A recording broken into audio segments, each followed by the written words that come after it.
Selamat pagi, selamat dan semangat menjalani kehidupan di tengah minggu ini. Dan mari merespon panggilannya dalam ibadah keluarga malam nanti. Selamat bersukacita untuk usia kelahiran yang Tuhan tambahkan buat Ibu Heni Paula Mustamo Sekpal 4 dan Saudari Teresia Putri Pranelia Sekpal 7. Mari meminta belas kasihan Tuhan agar pemulihan Ia berikan buat ibu bapa saudara-saudari yang ada dalam kelemahan tubuh. Kembali lagi, selamat berpulih, tetap semangat di dalam Tuhan Yesus. Pemulihan pasti Dia berikan. Mari sehati berdoa sebelum membaca bagian firman-Nya. Tuhan Yesus, kami ingin membaca bagian firman-Mu. Ada kuat kuasa Roh Kudus-Mu yang kembali menuntun kami, sehingga kami paham dengan baik dan benar apa yang menjadi kehendak-Mu untuk kami dengar dan lakukan dalam kehidupan yang Tuhan berikan. Amin. Sabda firman-Nya yang akan kita baca dan renungkan pagi hari ini terambil dari 2 Korintus 12 ayat 1-10 yang menyatakan, "Aku harus bermegah sekalipun hal itu tidak ada faedahnya. Namun demikian aku hendak memberitakan penglihatan-penglihatan dan penyataan-penyataan yang kuterima dari Tuhan.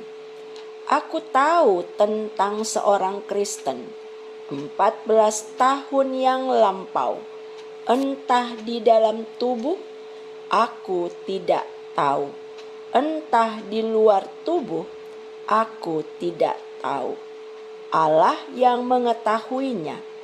Orang itu tiba-tiba diangkat ke tingkat yang ketiga dari sorga. Aku juga tahu tentang orang itu, entah di dalam tubuh, entah di luar tubuh, aku tidak tahu. Allah yang mengetahuinya. Ia tiba-tiba diangkat ke Firdaus, dan ia mendengar kata-kata yang tak terkatakan, yang tidak boleh diucapkan manusia. Atas orang itu aku hendak bermegah, tetapi atas diriku sendiri aku tidak akan bermegah selain atas kelemahan-kelemahanku.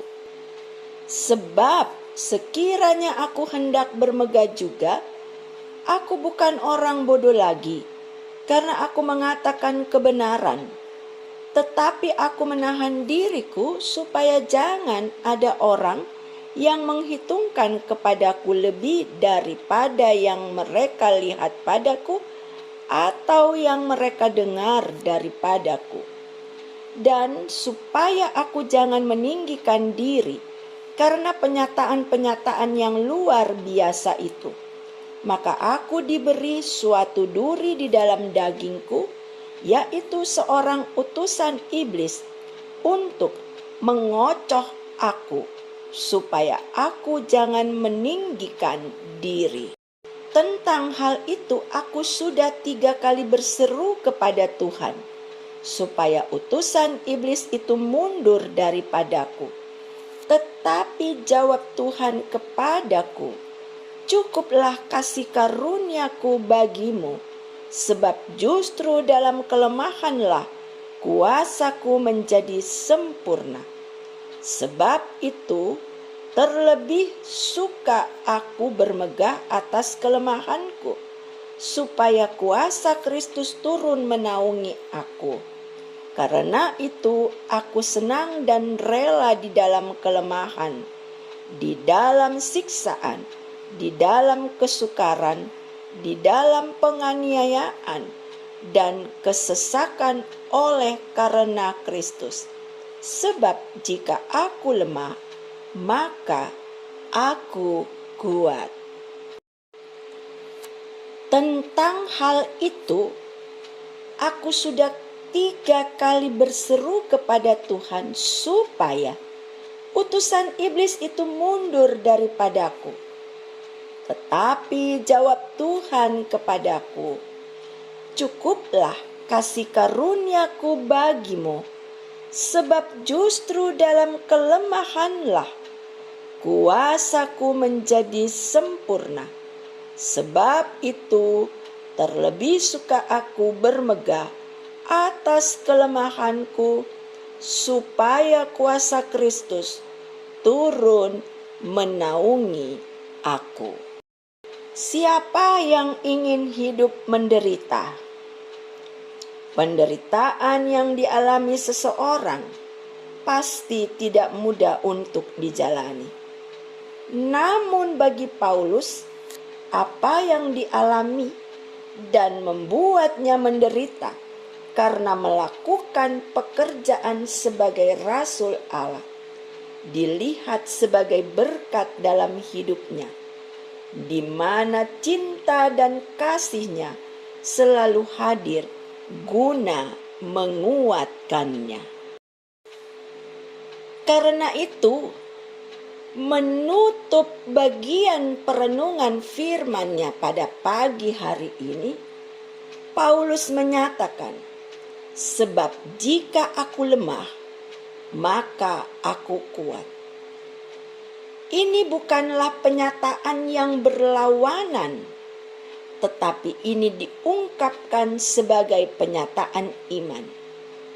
Dan apa yang diungkapkan sebagai pembelajaran bagi kita semuanya di pagi hari ini, sungguh menguatkan kita semua melalui pembacaan firman Tuhan ini.